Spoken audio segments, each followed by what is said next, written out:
Hi ನಮಸ್ತೆ, welcome back to my YouTube channel Shri topics. Good morning ಎಲ್ರಿಗೂ. ಇದು ಗುರುವಾರದ ಗುರು ಪೌರ್ಣಮಿ ದಿನದ ವ್ಲಾಗು. ಬೆಳಿಗ್ಗೆಯಿಂದನೇ ವಿಡಿಯೋ ಸ್ಟಾರ್ಟ್ ಮಾಡ್ಕೊಂಡೆ ವ್ಲಾಗು. ಟಿಫನ್ ಮಾಡ್ತಾ ಇದ್ದೆ. ಇದು ಈರುಳ್ಳಿ ಹೂವು ತಂದಿದ್ದೆ. ದೋಸೆ ಜೊತೆಗೆ ಈರುಳ್ಳಿ ಹೂವಿಂದ ಪಲ್ಯ ಮಾಡ್ತಾ ಇದ್ದೀನಿ. ಆ ರೆಸಿಪಿನೂ ನಿಮ್ಮ ಜೊತೆ ಶೇರ್ ಮಾಡ್ಕೊತಾ ಇದ್ದೀನಿ. ಇದು ಹೇಗ್ ಮಾಡೋದು ಅಂದ್ರೆ, ಇದರಲ್ಲಿ ಸಣ್ಣ ಸಣ್ಣ ಈರುಳ್ಳಿ ಇರುತ್ತೆ. ಅದನ್ನ ಸ್ವಲ್ಪ ನೀಟಾಗಿ ತೊಳ್ಕೊಬೇಕು. ಇದು ಈರುಳ್ಳಿ ಹೂವಿನ ತುಂಬಾನೇ ಮಣ್ಣಿರುತ್ತೆ. ನೀಟಾಗಿ ಫಸ್ಟ್ ಒಂದು ಬಕೆಟ್ ನೀರಲ್ಲಿ ಒಂದ್ ಸ್ವಲ್ಪ ಪಾತ್ರೆಯಲ್ಲಿ ನೀರು ತಗೊಂಡು ನೆನಾಕ್ಬಿಟ್ರೆ ಮಣ್ಣೆಲ್ಲ ಬಿಟ್ಕೊಂಡ್ಬಿಡುತ್ತೆ. ಆಮೇಲೆ ನೀಟಾಗಿ ಇನ್ನೊಂದ್ಸತಿ ಅಥವಾ 2 ಸತಿ ಸಪರೇಟ್ ನೀರು ತಗೊಂಡು ತೊಳ್ಕೊಬೇಕು. ತುಂಬಾನೇ ಮಣ್ಣಿರುತ್ತೆ. ನೆನಾಕಿದ್ರೆ ನೀಟಾಗಿ ಮಣ್ಣೆಲ್ಲ ಬಿಟ್ಕೊಂಡ್ಬಿಡುತ್ತೆ. ಆಮೇಲೆ ಈರುಳ್ಳಿ ಸಪರೇಟು, ಅದ್ರ ಎಲೆನೇ ಸಪರೇಟ್ ತಗೊಂಡು ಈರುಳ್ಳಿನೆಲ್ಲ ಸಣ್ಣ ಕಟ್ ಮಾಡ್ಕೊತಾ ಇದೀನಿ. ಇದು ಎಲೆ ಭಾಗ. ಎಲೆದೂನು ಈಗ ಸಪರೇಟ್ ಸಣ್ಣ ಸಣ್ಣ ಕಟ್ ಮಾಡಿ ಸಪರೇಟ್ ಎತ್ತಿಟ್ಕೋಬೇಕು. ಈರುಳ್ಳಿನ ಕಟ್ ಮಾಡ್ಬೇಕಾದ್ರೆ ತುಂಬಾ ಹುಷಾರು. ಚಾಕು ಕೈ ಮೇಲೆ ಬಂದ್ಬಿಡುತ್ತೆ. ಯಾಕೆಂದ್ರೆ ಅದು ಈರುಳ್ಳಿನ ಎಳೆದಿರುತ್ತಲ್ವಾ, ಬಲ್ತಿರಲ್ವಲ್ಲ, ಆ ಎಳೆದಕ್ಕೆ ಅದು ಚಾಕು ಕೈ ಮೇಲೆ ಬಂದ್ಬಿಡುತ್ತೆ. ಇಲ್ಲಿ ನಾನು ಶುಂಠಿ ಬೆಳ್ಳುಳ್ಳಿ ಪೇಸ್ಟ್ ಬೇಕಿತ್ತು ಆಕ್ಚುಲ್ ಆಗಿ. ಇದಕ್ಕೆ ನನ್ನ ಹತ್ರ ಅದು ರೆಡಿಮೇಡ್ ತರೋದು ಇಲ್ಲ, ಮಾಡೇನು ಇಟ್ಟಿರಲ್ಲ. ಅವಾಗ ಬೇಕಂದ್ರೆ ಅವಾಗಲೇ ಈ ತರ ಸಣ್ಣ ಸಣ್ಣ ಕಟ್ ಮಾಡ್ಬಿಟ್ಟು ಸುಮ್ನೆ ಚೆನ್ನಾಗಿ ಸ್ಮ್ಯಾಶ್ ಮಾಡ್ಬಿಡ್ತೀನಿ ಈ ತರ ಕಲ್ಲಲ್ಲಿ, ಕುಟ್ಟ ಕಲ್ಲಲ್ಲಿ. ಅದು ತುಂಬಾ ಜಜ್ಜಿದ್ರೆ ಆಯಿಲ್ಗೆ ಹಾಕಿದ್ರೆ ಏನೋ ಈರುಳ್ಳಿ ಬೆಳ್ಳುಳ್ಳಿದು ಇದು ಅನ್ಸಲ್ಲ, ನೀಟಾಗೆ ಬೆಂದೋಗ್ಬಿಡುತ್ತೆ. ಬಾಯಿಗೇನು ಸಿಗಲ್ಲ ಈ ತರ ಸ್ಮ್ಯಾಶ್ ಮಾಡ್ಬಿಟ್ರೆ. ಇನ್ನ ಇದಕ್ಕೆ ನೀವು ಬೇಕಂದ್ರೆ ಶುಂಠಿ ಬೆಳ್ಳುಳ್ಳಿ ಪೇಸ್ಟ್ ನಿಮ್ಮ ಮನೇಲಿ ಇದ್ರೆ ತಗೊಳ್ಳಿ.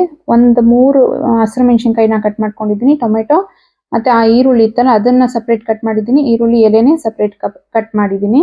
ಮತ್ತೆ ಇಲ್ಲಿ ಬೇಳೆ ನೆನೆಸ್ಕೊಂಡಿದ್ದೀನಿ, ಹೆಸರು ಬೇಳೆ ನೆನೆಸ್ಕೊಂಡಿದ್ದೀನಿ, ಸಾರಿ, ಜೀರಿಗೆ ಮತ್ತೆ ಅರಿಶಿನ ಇದಿಷ್ಟು ಬೇಕು. ಮತ್ತೆ ಇದ್ರ ಜೊತೆಗೆ ಇದು ಚಿಲ್ಲಿ ಪೌಡ್ರು, ಜೀರಾ ಪೌಡ್ರು, ಸ್ವಲ್ಪ ಗರಂ ಮಸಾಲೆ, ಅರಿಶಿನ ಪುಡಿ ಇದಿಷ್ಟು ಬೇಕಾಗುತ್ತೆ. ಇಲ್ಲಿ ಬಾಣಲಿನ ಬಿಸಿಗೆ ಇಟ್ಟಿದ್ದೀನಿ. ಬಾಣಲಿ ಸ್ವಲ್ಪ ಕಾದ್ಮೇಲೆ ಅದಕ್ಕೆ ಒಂದ್ 2-3 ಸ್ಪೂನ್ ಅಷ್ಟು ಆಯಿಲ್ ಹಾಕೊಂಡು ಅದ್ರ ಜೊತೆಗೆ ಒಂದ್ ಸ್ವಲ್ಪ ಜೀರಿಗೆ ಹಾಕ್ಬೇಕು. ಜಾಸ್ತಿ ಹಾಕ್ಬಾರ್ದು ಜೀರಿಗೆ, ಯಾಕೆಂದ್ರೆ ಜೀರಾ ಪೌಡ್ರು ಆ್ಯಡ್ ಮಾಡೋದ್ರಿಂದ ಅದೊಂಥರ ಇದು ಫ್ಲೇವರ್ ಜಾಸ್ತಿ ಆಗ್ಬಿಡುತ್ತೆ. ಈಗ ಅದಕ್ಕೆ ಶುಂಠಿ ಬೆಳ್ಳುಳ್ಳಿ ಜಜ್ಜಿದ್ನಲ್ಲ ಅದು ಹಾಕೊಂಡಿದ್ದೀನಿ. ನೀವು ಶುಂಠಿ ಬೆಳ್ಳುಳ್ಳಿ ಪೇಸ್ಟ್ ಇದ್ರೆ ಶುಂಠಿ ಬೆಳ್ಳುಳ್ಳಿ ಪೇಸ್ಟ್ ಹಾಕೊಳ್ಳಿ. ಮತ್ತೆ 3 ಹಸಿರು ಮೆಣಸಿನಕಾಯಿ ಹಾಕೊಂಡಿದ್ದೀನಿ.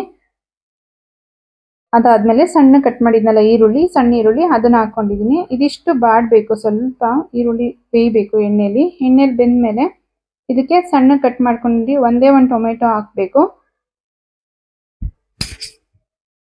ಟೊಮೆಟೊ ಹಾಕ್ಬಿಟ್ಟು ಅದು ಸ್ವಲ್ಪ ಬೇಯೋವರೆಗೂ ಬೇಯಿಸ್ಬೇಕು, ಸ್ವಲ್ಪ ಬೇಯಿಸ್ಬೇಕು.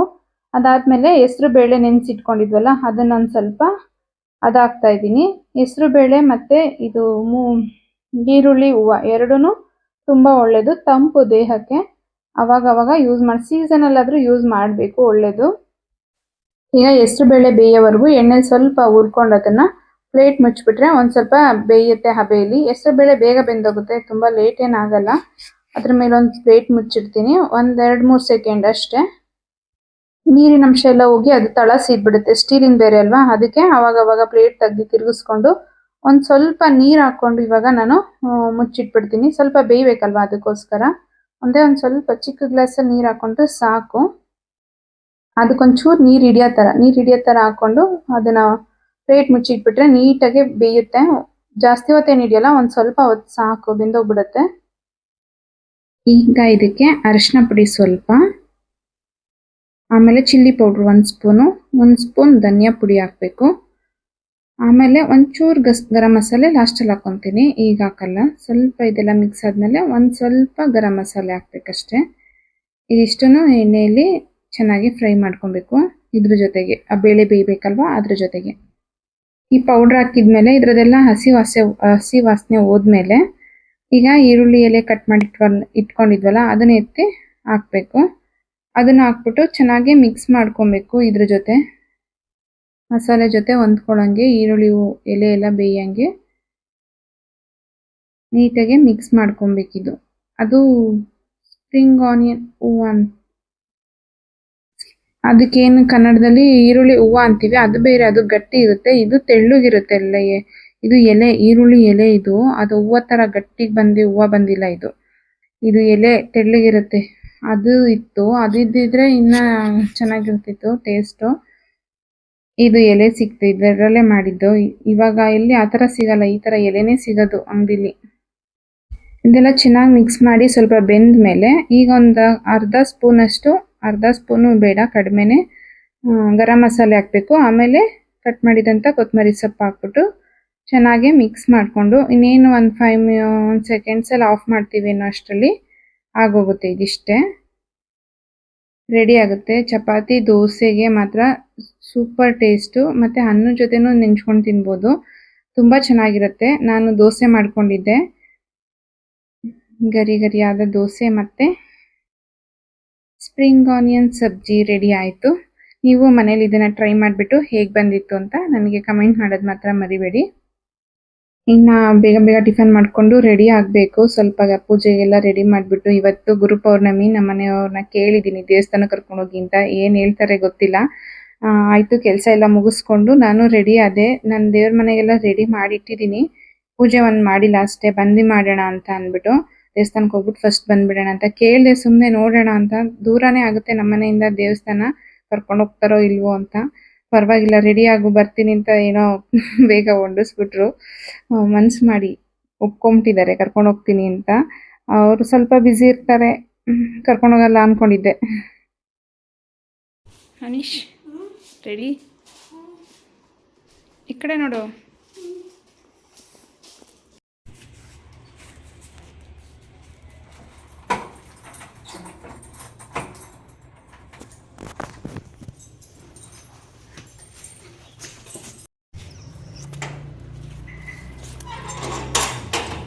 ಹೊರಟ್ವಿ ಅಲ್ಲಿಂದ ದೇವಸ್ಥಾನಕ್ಕೆ ಹೋಗೋಣ ಅಂತ. ನಾವು ರಾಘವೇಂದ್ರ ಸ್ವಾಮಿ ದೇವಸ್ಥಾನಕ್ಕೆ ಹೋಗ್ಬೇಕು ಅಂತ, ಮತ್ತೆ ಸಾಯಿಬಾಬಾ ದೇವಸ್ಥಾನ ಎರಡೂ ಇರಬೇಕಲ್ವ, ಅವರೇ ಅಲ್ವಾ ಗುರುಗಳು ಇವಾಗ ನಮಗೆ.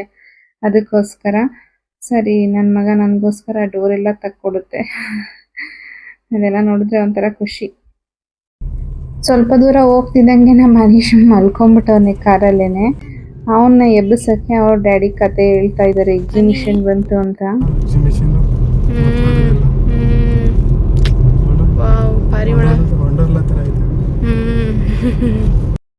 ವಾಪಸ್ ಹೋಗ್ಬಿಡೋಣ ಅನ್ಕೊಂಡು 4:15ಗೆಲ್ಲ. ಶ್ರೀರಾಮ್ ಜೈ ರಾಮ ಜೈ ಜೈ ರಾಮ.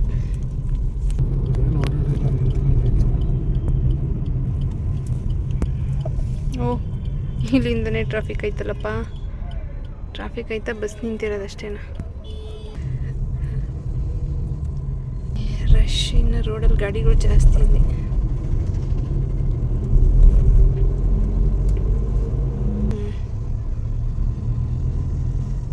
ಬಿಸ್ಕೆಟ್ ಎಲ್ಲ ಏನು ಹಿಂಗೆ ಮಾರ್ತಾರೆ, ಅದೇ ನಿಜನ ಸುಳ್ಳು? ಈ ದೇವಸ್ಥಾನದ ರೋಡ್ ಅಂತೂ ಫುಲ್ ಟ್ರಾಫಿಕ್ ಆಗಿ, ಮುಂದೆಯಿಂದ ಮಾಮೂಲಿ ಹೋಗೋ ರೋಡ್ ಕ್ಲೋಸ್ ಮಾಡಿ ಮುಂದೆಯಿಂದ ಬಿಟ್ಟಿದ್ರು. ಆ ಕಡೆಯಿಂದ ಬಳಸ್ಕೊಂಡು ಬಂದು ಅಲ್ಲಿ ಕಾರ್ ಅಲ್ಲೇ ಪಾರ್ಕ್ ಮಾಡಿ ಅಲ್ಲಿಂದ ದೇವಸ್ಥಾನಕ್ಕೆ ನಡ್ಕೊಂಡು ಬಂದ್ವಿ, ರಾಘವೇಂದ್ರ ಸ್ವಾಮಿ ದೇವಸ್ಥಾನಕ್ಕೆ. ಮತ್ತೆ ಫಸ್ಟ್ ಸಾಯಿಬಾಬಾಗೆ ಹೋಗ್ಬಿಟ್ಟು ಆಮೇಲೆ ಹೋಗೋಣ ಅಂತ. ಇಲ್ಲೇ ಸಿಕ್ಕಾಬಟ್ಟೆ ರಶ್ ಇತ್ತು ಸಾಯಿಬಾಬಾ ದೇವಸ್ಥಾನದಲ್ಲಿ. ಎಷ್ಟು ರಶ್ ಇತ್ತು ಅಂದರೆ ನನಗೆ ಗೊತ್ತಿರಲಿಲ್ಲ ಇಷ್ಟೊಂದು ರಶ್ ಇರುತ್ತೆ ಅಂತ. ನಮ್ಮಮ್ಮ ಫೋನ್ ಮಾಡಿದರೆ, ಅಯ್ಯೋ ನಾನು ಹೋಗ್ಬೇಡ ಅಂತ ಹೇಳ್ತಿದ್ದೆ, ನೀನು ಹೋಗಿದ್ಯಲ್ಲ ಅಂತ ಬೈದರು. ನನಗೂ ಗೊತ್ತಿರಲಿಲ್ಲ ಇಷ್ಟೊಂದು ರಶ್ ಇರುತ್ತೆ ಅಂತ. ಏನೋ ಎರಡು ಒಂದೇ ಥರ ಸಿಗುತ್ತಲ್ಲ ಹತ್ತತ್ರ ಅಂದ್ಕೊಂಡು ಬಂದುಬಿಟ್ಟೆ. ಇಲ್ಲಿಗೆ ಬಂದು ನಾನು ವರ್ಷದ ಮೇಲೆ ಆಗೋಗಿತ್ತು. ಲಾಸ್ಟ್ ಇಯರ್ ನಮ್ಮ ಹಸು ಹುಷಾರಿಲ್ದಲ್ಲಿದ್ದಾಗ ನಮ್ಮ ಅಮ್ಮವ್ರ ಮನೆಗೆ ಬಂದಾಗ ನನ್ನ ತಂಗಿಯವ್ರ ಜೊತೆ ಬಂದಿದ್ದು. ಹೌದು, 1 ವರ್ಷದ ಮೇಲಾಗೋಗಿತ್ತು. ಸರಿ, ಹೆಂಗೋ ಬಂದಿದ್ದಕ್ಕೋ ತುಂಬ ರಶ್ಶು ಇತ್ತು ಮಾತ್ರ. ಅದಕ್ಕೆ ನಾವು ಡೈರೆಕ್ಟ್ ದರ್ಶನಕ್ಕೆ ಅಂತ 100 ರೂಪಾಯಿ ಕೊಟ್ಬಿಟ್ಟು ಬಂದ್ಬಿಟ್ವಿ. ಅಲ್ಲಿ ನಿಂತ್ಕೊಳ್ಳೋಕ್ಕಾಗಲ್ಲ ಅಂತ, ನಿಂತ್ಕೊಳ್ಳೋಕ್ಕಾಗ್ತಾನೂ ಇರಲಿಲ್ಲ, ಅಷ್ಟು ರಶ್ ಇತ್ತು ತುಂಬ. ಎಲ್ಲಿ ಎಂಟ್ರೆನ್ಸಿಂದನೇ ರಶ್ಶು, ಅಷ್ಟು ರಶ್ ಇತ್ತು. ನನಗೆ ಕರ್ಕೊಂಡು ಹೋಗ್ತಾರೋ ಇಲ್ವೋ ಅಂತಲೇ ಅಂದ್ಕೊಂಡಿದ್ದೆ. ಇವ್ರು ಬಂದಮೇಲೆ ಇಷ್ಟೊಂದು ರಶ್ ಐತೆ ಹೋಗ್ಬೇಕಿತ್ತ ಅಂತ ಏನಂತಾರೋ ಅಂದ್ಕೊಂಡಿದ್ದೆ. ಸದ್ಯಕ್ಕೆ ಏನೂ ಅಂದಿಲ್ಲ, ಕರ್ಕೊಂಬಂದರು.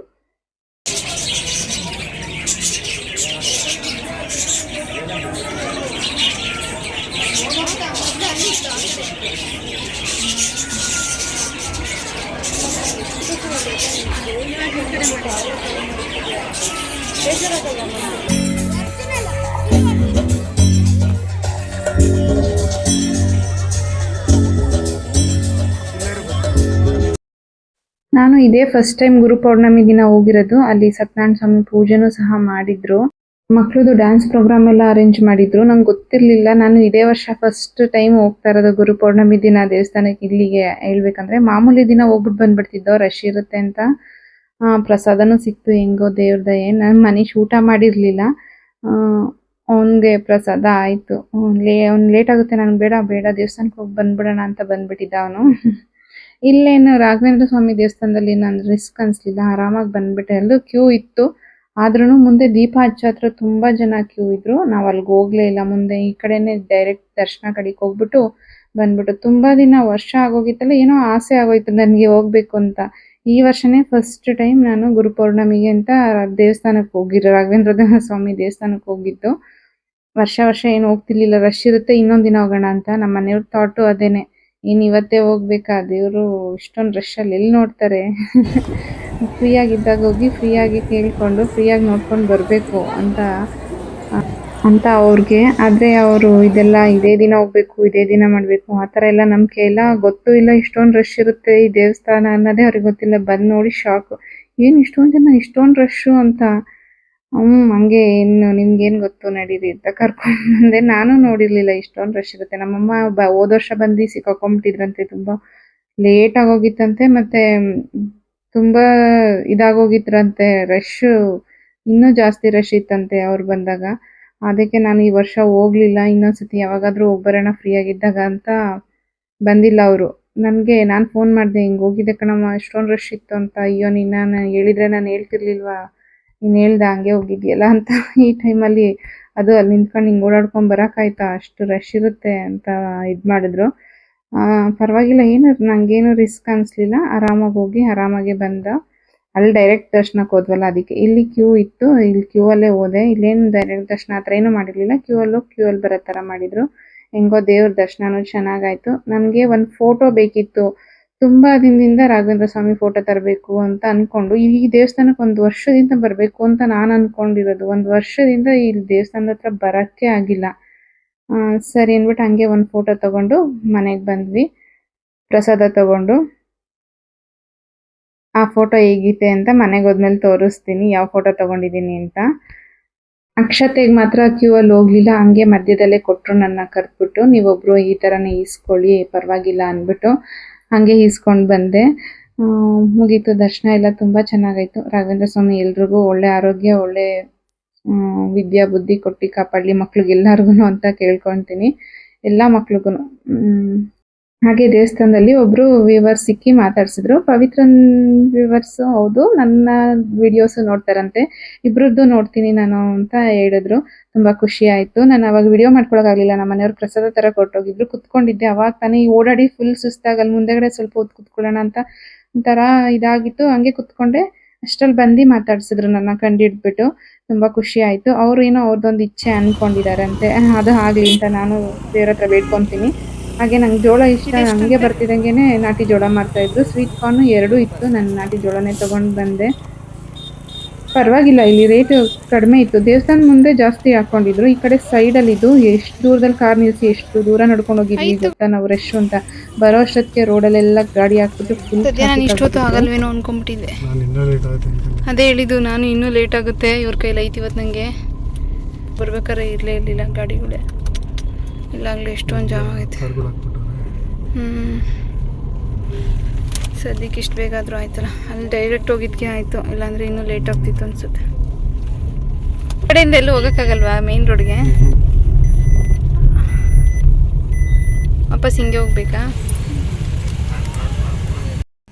ಎಲ್ಲರೂ ಆ ಕಡೆಗೆ ಹೋಗೋಕ್ಕೆ ತಂದು ಕಾರ್ನ ಅಡ್ಡಾಡ ಎಲ್ಲಿ ಜಾಗ ಸಿಗುತ್ತೋ ಅಲ್ಲಿ ಗಾಡಿ ನುಗ್ಗಿಸ್ಕೊಂಡು ನಿಂತ್ಕೊಂಬಿಟ್ಟಿದ್ರು. ಇವರೊಬ್ರು ಲೇಡಿ ಪೊಲೀಸವ್ರು ಇರ್ಬೋದೇನೋ ಮೋಸ್ಟ್ಲಿ, ನಾನು ಹಂಗೆ ಅಂದ್ಕೊಂಡಿದ್ದೀನಿ, ಟ್ರಾಫಿಕ್ ಪೊಲೀಸ್ ಇರ್ಬೋದೇನೋ ಇವರು ಅಂತ. ಗಾಡಿ ಇಳಿದು ಎಲ್ಲಾನು ಕ್ಲಿಯರ್ ಮಾಡಿ, ನೀವು ನಿಂತಿದ್ರೆ ಸರ್ ಕಾರ್ ನಿಲ್ಸ್ಕೊಂಡೇ ನಿಂತ್ಬೇಕಾಗುತ್ತೆ, ನುಗ್ಗಿಸಿ ಹೋಗಿ ಅಂತ ಮುಂದೆ ಹೇಳಿ ಕಳಿಸಿದ್ರು ನಮ್ಮನ್ನು. ಹೆಂಗೋ ಬಂದ್ವಿ ಅಲ್ಲಿಂದ. ಫುಲ್ ಎಷ್ಟು ರೋಡಲ್ಲಿ ನಾನು ಅಂದ್ಕೊಂಡಿರಲಿಲ್ಲ ಇಷ್ಟೊಂದು ಟ್ರಾಫಿಕ್ ಇರುತ್ತೆ ಅಲ್ಲಿ ಅಂತ. ಹಾಗೆ ಕಮೆಂಟು ಮಾಡಿದ್ರು, ಅಲ್ಲಿ ನೋಡಿರೋರು ಇಬ್ರು ಮಾತಾಡ್ಸೋಕ್ಕಾಗಿಲ್ಲ ಅಂತ, ಅವ್ರಿಗೂ ಥ್ಯಾಂಕ್ಸ್. ಮತ್ತೆ ನೆಕ್ಸ್ಟ್ ವಿಡಿಯೋದಲ್ಲಿ ಕಮೆಂಟ್ ಮಾಡಿದ್ರು ನನಗೆ.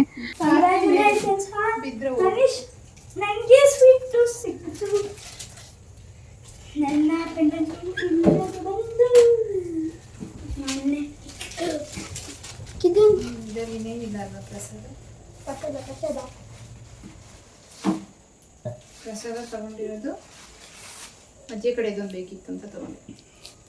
ಎಲ್ರಿಗೂ ಗೊತ್ತಿದೆ, ನೋಡಿದ್ರೆ ಗೊತ್ತೈತೆ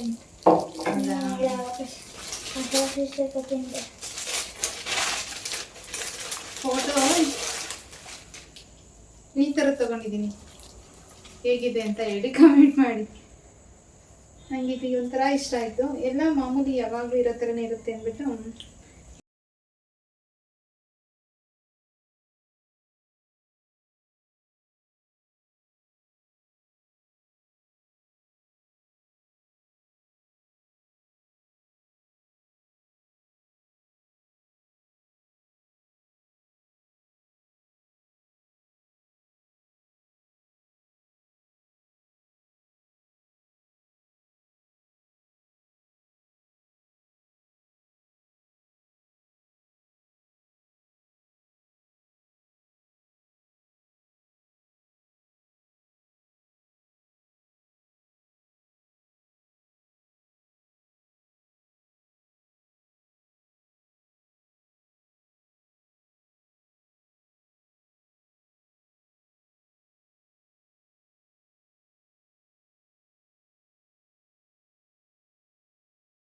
ಅಲ್ಲೆಲ್ಲ ಮಾಮೂಲಿಯಾಗಿ ವಿಡಿಯೋದಲ್ಲಿ ತೋರಿಸಿದ್ನಲ್ಲ ಆ ಥರನೇ ಫೋಟೋಸ್ ಇದ್ದಿದೆ. ಇದೊಂದು ಡಿಫ್ರೆಂಟ್ ಅನಿಸ್ತು ನಂಗೆ. ಇದೊಂಥರ ಇಷ್ಟನೂ ಆಯಿತು. ಹಂಗೆ ನಿಂಗೆ ಇಷ್ಟ ಆದರೆ ಇದನ್ನೇ ತಗೋ ಅಂತ ಹೇಳಿದ್ರು.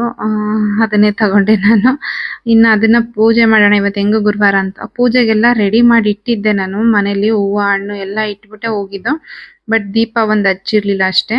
ಫೋಟೋ ತಗೊಂಡು ಬಂದರೆ ಅಕಸ್ಮಾತು ರಶ್ ಇಲ್ದಲೆ ಏನಾದರೂ ಆಗಿ ಅಂತ ಅಂದ್ಕೊಂಡು ಬಂದ್ಬಿಟ್ಟು ಪೂಜೆ ಮಾಡೋಣ ಅಂತಾನೆ ಅಂದ್ಕೊಂಡು ಹೋಗಿದ್ದು. ಸರಿ ಬಂದ್ಮೇಲೆ ಫೋಟೋ ಎಲ್ಲ ಒರೆಸ್ಬಿಟ್ಟು ರಾಘವೇಂದ್ರ ಸ್ವಾಮಿದು ನೋಡಿ ಈ ತರ ಇದೆ. ನಂಗೆ ಇದೊಂಥರ ಏನೋ ನೋಡಿದ ತಕ್ಷಣ ಇಷ್ಟ ಆಯ್ತು, ಅದಕ್ಕೋಸ್ಕರ ಇದನ್ನೇ ತಗೊಂಡೆ. ತುಂಬಾ ಚಿಕ್ಕದು ತಗೊಬೇಕು, ದೇವ್ರ ಮನೆ ಜಾಗ ಚಿಕ್ಕದಿದೆಯಲ್ಲ, ತುಂಬಾ ಚಿಕ್ಕದಾಗ ಒಂದೇ ಒಂದು ತಗೊಂಡ್ ಬರೋಣ ಅನ್ಕೊಂಡು ನಾನು ಹೋಗಿದ್ದು. ಅಲ್ಲಿ ನೋಡಿದ್ರೆ ಮಾಮೂಲಿ ಇಷ್ಟುದ್ದೇ ಇಷ್ಟ ಆಯ್ತು, ಇದೇ ಇಷ್ಟ ಆಯ್ತು. ಮಾಮೂಲಿ ಸೈಜು ಇದೆ, ಎಲ್ಲಾ ಫೋಟೋ ಸೈಜೇ ಐತೆ, ಅದೇ ಇಷ್ಟ ಆಯ್ತು. ಸರಿ ಅದನ್ನೇ ತಗೊಂಡ್ ಬಂದ್ಬಿಟ್ಟು ಪೂಜೆ ಮಾಡ್ತಾ ಇದ್ದೀನಿ. ಇವತ್ತು ಹೆಂಗೂನು ತಂದಿದ್ದೀವಿ, ಗುರುವಾರನೇ ಬಂದಿದ್ದಾರೆ ನಮ್ಮ ಮನೆಗೆ. ಏನ್ ಕೋಇನ್ಸಿಡೆನ್ಸ್ ಅಂತ ಗೊತ್ತಿಲ್ಲ. ನಾನು ಎಷ್ಟು ದಿನದಿಂದ ಅನ್ಕೊಂಡಿದ್ದು ಅಂತ ಫೋಟೋ ಇಲ್ದಲೇ ಪೂಜೆ ಮಾಡ್ತಾ ಇದ್ದಿದ್ದು. ಹಂಗೆ ನಾನು ಫೋಟೋ ಏನಿರ್ಲಿಲ್ಲ, ಗುರುವಾರ ಹಂಗೆ ಪೂಜೆ ಮಾಡ್ತಾ ಇದ್ದಿದ್ದು ಅಷ್ಟೇ, ಅವ್ರನ್ನ ನೆನ್ಸ್ಕೊಂಡು. ಈ ವರ್ಷ ಬಂದಿದೆ. ಎಷ್ಟು ವರ್ಷದಿಂದ ಪೂಜೆ ಮಾಡ್ತಾ ಇದ್ದೀನಿ ಗುರುವಾರ. ಈ ವರ್ಷ ಬಂತು ಕೂಡ್ಕೊಂಡು ಫೋಟೋ ತಗೊಂಡ್ ಬರೋದು. ಆ ಮನೇಲೂ ಇರ್ಲಿಲ್ಲ, ನಾವು ಜೊತೆಯಲ್ಲಿ ಇದ್ದಾಗ ಅಲ್ಲೂ ಇರ್ಲಿಲ್ಲ, ಫೋಟೋ ಇರ್ಲಿಲ್ಲ. ಒಂದು ಇದಕ್ಕೆ ಹೋದಾಗ, ಮಂತ್ರಾಲಯಕ್ಕೆ ಹೋದಾಗ ಒಂದು ಇದ್ರ ತರದ್ ಕೊಟ್ಟಿದ್ರು, ಅದೊಂದು ಇತ್ತು ಅಷ್ಟೇ, ಗಿಫ್ಟ್ ಕೊಡ್ತಾರಲ್ಲ ಆ ತರದ್ದು. ಅದಕ್ಕೆ ಪೂಜೆ ಮಾಡ್ತಾ ಇದ್ವಿ. ಇಲ್ಲಿ ಫೋಟೋ ತಗೊಂಡ್ ಬಂದೆ. ಹೆಂಗೋ ಅಲ್ಲಿಂದ ತರಬೇಕು, ಇಲ್ಲ ಇಲ್ಲಿಂದ ತಗೊಂಡ್ ಬರ್ಬೇಕು, ಮಂತ್ರಾಲಯದಿಂದಾನೇ ತರಬೇಕು, ಇಲ್ಲ ಇವತ್ತು ಹೋಗಿದ್ನಲ್ಲ ದೇವಸ್ಥಾನ ಅಲ್ಲಿಂದಾನೇ ತಗೊಂಡ್ ಬರ್ಬೇಕು ಫೋಟೋಸ್ ಅಂತ ನನಗೆ ಅನ್ಕೊಂಡಿದ್ದು. ಹಂಗೆ ಆಯ್ತು, ಹೆಂಗೋ ತಗೊಂಡ್ ಬಂದೆ. ಅದೊಂಥರ ಖುಷಿ ಇವತ್ತು ನನಗೆ. ಹಂಗೆ ಗುರುವಾರದ್ದು ಪೂಜೆ ಮುಗಿಸ್ಕೊಂಡೆ. ಈ ಗುರು ಪೌರ್ಣಿಮೆ ಅಂದ್ರೆ ಗುರುಗಳಿಗೆ ಗೌರವ ಸಲ್ಲಿಸೋ ದಿನ, ಮತ್ತೆ ಮಹರ್ಷಿ ವೇದವ್ಯಾಸರು ಹುಟ್ಟಿದ ದಿನ ಕೂಡ ಇವತ್ತು. ಆಮೇಲೆ ಬುದ್ಧ ಮೊದಲನೇ ಉಪದೇಶವನ್ನು ನೀಡಿದ ದಿನ. ಅವನ ಶಿಷ್ಯರಿಗೆ ಬುದ್ಧ ಅವರು ಮೊದಲನೇ ಉಪದೇಶ ನೀಡಿದ ದಿನ ಅಂತೆ. ಮತ್ತೆ ಈ ದಿನ ಶಿಷ್ಯರು ಗುರುಗಳಿಗೆ ಕೃತಜ್ಞತೆ ಸಲ್ಲಿಸಿ ಅವರ ಆಶೀರ್ವಾದವನ್ನು ಪಡೆಯಬೇಕಂತೆ. ನಾವು ಅಷ್ಟೇ ನಮ್ಮ ಟೀಚರ್ಸ್ಗೆ ನೆನ್ಸ್ಕೊಳೋ ದಿನ ಕೂಡ ಇವತ್ತು. ಮತ್ತೆ ಈ ದಿನದನೇ ಚಾತುರ್ಮಾಸ ಮತ್ತೆ ಪ್ರಾರಂಭ ಆಗೋದು ಅಂತ. ಇದಿಷ್ಟು ಗುರುವಾರದ ವಿಶೇಷತೆ ಇರುತ್ತೆ, ಅಂದ್ರೆ ಗುರು ಪೌರ್ಣಮಿಯ ವಿಶೇಷತೆ ಇರುತ್ತೆ. ಹೀಗಿದೆ ನೋಡಿ ಫೋಟೋ. ಪೂಜೆ ಇಷ್ಟ ಮಾಡಿದೆ, ಸದ್ಯಕ್ಕೆ ಇಷ್ಟ ಆಯ್ತಲ್ಲ ಅಂತ ಏನೋ ಒಂಥರ ಖುಷಿ. ಅಲ್ಲಿನ ಪ್ರಸಾದ ಮಾತ್ರ ನಮ್ಮ ಮನುಷ್ಯಗೆ ಸಖತ್ ಇಷ್ಟ ಆಗ್ಬಿಡ್ತು. ಮನೆಗೆ ಬಂದು ಪೂಜೆ ಎಲ್ಲ ಮುಗಿಸೋಷ್ಟೊತ್ತಿಗೆ ಅವತ್ತು ಫುಲ್ ಕಾಲು ನೋವು ಬಂದ್ಬಿಟ್ಟಿತ್ತು ನನ್ಗೆ ಹೇಳ್ಬೇಕಂದ್ರೆ. ಅಲ್ಲಿ ಸ್ವಲ್ಪ ನಡ್ಕೊಂಡು ಹೋಗಿ, ತುಂಬಾ ದೂರನೇ ನಡ್ಕೊಂಡು ಹೋದ್ವಿ. ಅದಕ್ಕೋಸ್ಕರ ಬಾ ಒಳ್ಳೆ ವಾಕಿಂಗ್ ಮಾಡಿಸ್ತಾ ಒಂದು ದೇವ್ರಿಗೆ ಅಂತ ನಮ್ಮ ಮನೆಯವರು ಅಂತ ರೇಗಿಸ್ತಿದ್ರು. ಇದು ನೆಕ್ಸ್ಟ್ ಡೇ ವ್ಲಾಗ್ ಕಂಟಿನ್ಯೂ ಮಾಡಿದೆ. ಹಂಗೆ ಅವತ್ತು ಮಾಡೋಕ್ಕಾಗಲಿಲ್ಲ, ಇನ್ನು ನೈಟು ಪೂಜೆ ಒಂದು ಮಾಡಿದ್ದಷ್ಟೇ ನನ್ನ ಕೈಲಿ ಆಗಿದ್ದು. ಆಮೇಲೆ ಹೆಂಗೋ ಅನೀಶಿಗೆ ಜೋಳ ಇಷ್ಟ, ಅವ್ನು ಸ್ಕೂಲಿಂದ ಬರೋ ಅಷ್ಟರಲ್ಲಿ ಬೇಯಿಸೋಣ ಅಂತ ಅನ್ಕೊಂಡು ಬೇಯಿಸ್ಕೊಂಡೆ. ಅದು ಜೋಳದ ಸುಳಿತಾ ಇದ್ರೆ ಒಂಥರ ಎಲೆ ಹೂವ ಥರ ಒಂದೊಂದೇ ತೆಗಿತಾನೆ ಇದ್ರೆ ಹೂವ ಥರ ಆಗುತ್ತಲ್ಲ, ಅದೊಂಥರ ಚೆನ್ನಾಗಿರುತ್ತೆ. ಅದೊಂಥರ ಇಷ್ಟ ನನಗೆ. ಇನ್ನ ಅವ್ರು ಬರೋ ಅಷ್ಟರಲ್ಲಿ ಫುಲ್ ಮಳೆ ಸ್ಟಾರ್ಟ್ ಆಗೋಯ್ತು ಮನೆಗೆ. ಈ ಮಳೆ ಟೈಮಲ್ಲಿ ಬಿಸಿ ಬಿಸಿಯಾಗಿ ಜೋಳ ತಿಂತಾ ಇದ್ರೆ ಸಖತ್ತಾಗಿರುತ್ತೆ. ನಿಮ್ಗೆ ಯಾರಿಗೆಲ್ಲ ಈ ಥರ ಇಷ್ಟ ಐತೆ ಕಮೆಂಟ್ ಮಾಡಿ ಹೇಳಿ, ಜೋಳ ಲವರ್ಸ್.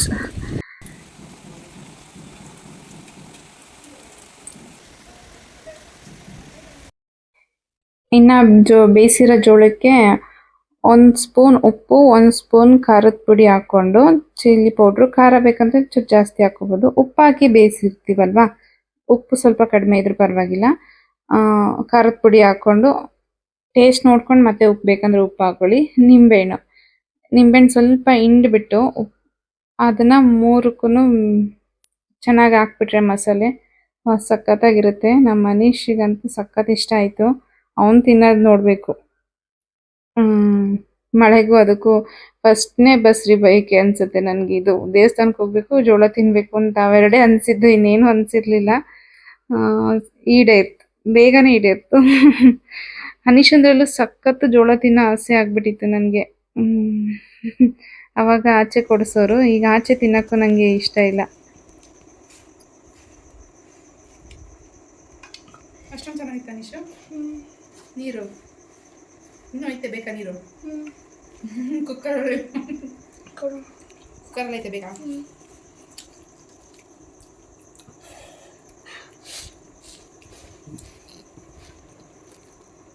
ಕುಡಿಯೋದು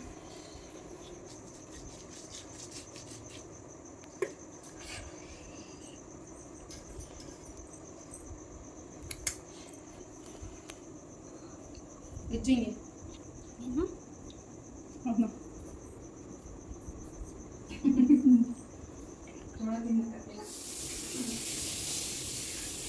ಯಾರು ನೋಡಿದ್ರೆ ಬರಗಟ್ಟೆ ಮಗ ಹಾಕೊಂಡ್ಬಿಡ್ತಾರೆ.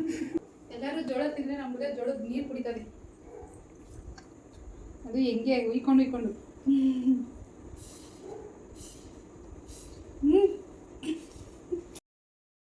ಇದೊಂದು ಕ್ಯೂಟ್ ಅನಿಸ್ತು, ಅದಕ್ಕೆ ಆ್ಯಡ್ ಮಾಡಿದೆ. ಅವನಿಗೆ ಜೋಳದ ನೀರು, ಅದು ಖಾರ ಉಪ್ಪು ಹುಳಿ ಎಲ್ಲ ಇಷ್ಟ ಆಗ್ಬಿಟ್ಟು ಅದನ್ನೇ ಕುಡಿತಾ ಇದ್ದ ಸೊರ್ ಅಂತ. ಗುರುವಿನ ಗುಲಾಮನಾಗುವ ತನಕ ದೊರೆಯದಣ್ಣ ಮುಕುತಿ ಅಂತ ಹೇಳ್ತಾ ಈ ವಿಡಿಯೋನ ಇಲ್ಲಿಗೆ ಮುಗಿಸ್ತಾ ಇದ್ದೀನಿ. ಗುರು ಪೌರ್ಣಮಿ ದಿನದ ವಿಡಿಯೋ ಇದು. ಈ ವಿಡಿಯೋ ಇಷ್ಟ ಆಗಿದ್ರೆ ಪ್ಲೀಸ್ ಲೈಕ್ ಮಾಡಿ. ಹಾಗೆ ನನ್ನ ಚಾನಲ್ ಯಾರು ಸಬ್ಸ್ಕ್ರೈಬ್ ಮಾಡ್ದಲೇ ನೋಡ್ತಾ ಇದ್ದೀರಾ ಪ್ಲೀಸ್ ಸಬ್ಸ್ಕ್ರೈಬ್ ಮಾಡ್ಕೊಳ್ಳಿ. ಮತ್ತೆ ಗುರು ರಾಘವೇಂದ್ರ ಸ್ವಾಮಿ ಸಾಯಿಬಾಬಾ ಎಲ್ರಿಗೂ ಒಳ್ಳೇದು ಮಾಡಲಿ, ಒಳ್ಳೆ ವಿದ್ಯಾ ಬುದ್ಧಿ ಕೊಡಲಿ. ಬಾಯ್.